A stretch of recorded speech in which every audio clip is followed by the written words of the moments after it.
Hi everyone. Today I want to look at a couple different questions having to do with enzymes. Now, here's a question from the College Board's test bank, and it has some data analysis and drawing a graph. An experiment was conducted to measure the reaction rate of the human salivary enzyme amylase. 10 milliliters of a concentrated starch solution and 1 milliliter of an amylase solution were placed in a test tube. The test tube was inverted several times to mix the solution and then incubated at 25 degrees Celsius. The amount of product maltose present was measured every 10 minutes for an hour. The results are given in the table below. So you see you have time in minutes, every 10 minutes going from 0 to 60, and maltose concentration in micromoles going from 0 to 11.5. Now, the question was actually on the second page, so I just wrote it in here. Draw a line graph of the original data. Add a line showing what would happen if the amylase concentration was doubled. So for a line graph, there are axes, okay?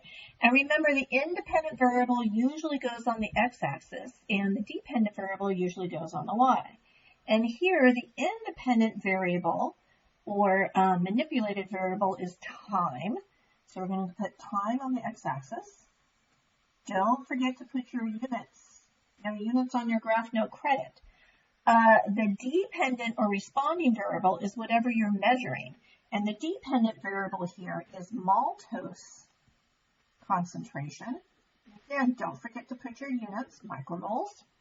Okay. Time is going from 0 to 60, 10, 20, 30, 40, 50,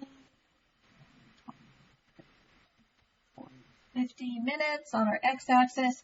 Maltose concentration is going from 0 to just under 12, so let's put 12 up here.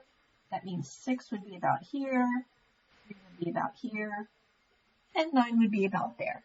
Now, if they asked you to draw a graph on the AP exam, or if there was a graph you had to interpret, they give you a grid, so yours would look neater than mine. But anyway, so at 0, we've got 0.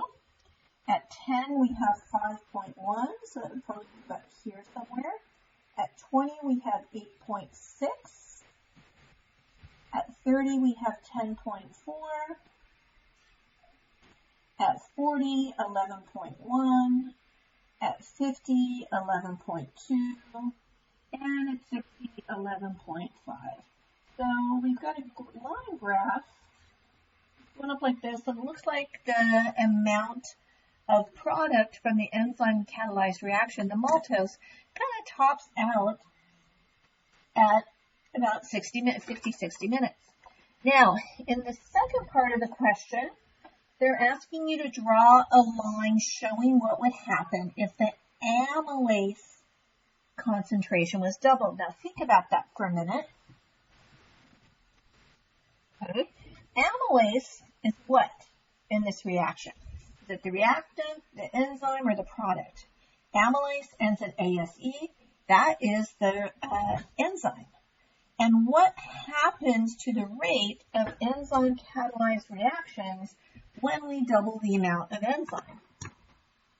That's right, when you double the amount of enzyme, you would expect the reaction to go faster. So what they're looking for here is any line that would show that the reaction goes faster. Now, I intended that to be second color, but it looks pretty similar. So 2 times amylase. And that's what they were looking for in this question. Alrighty? Okay. All right. See you in a minute.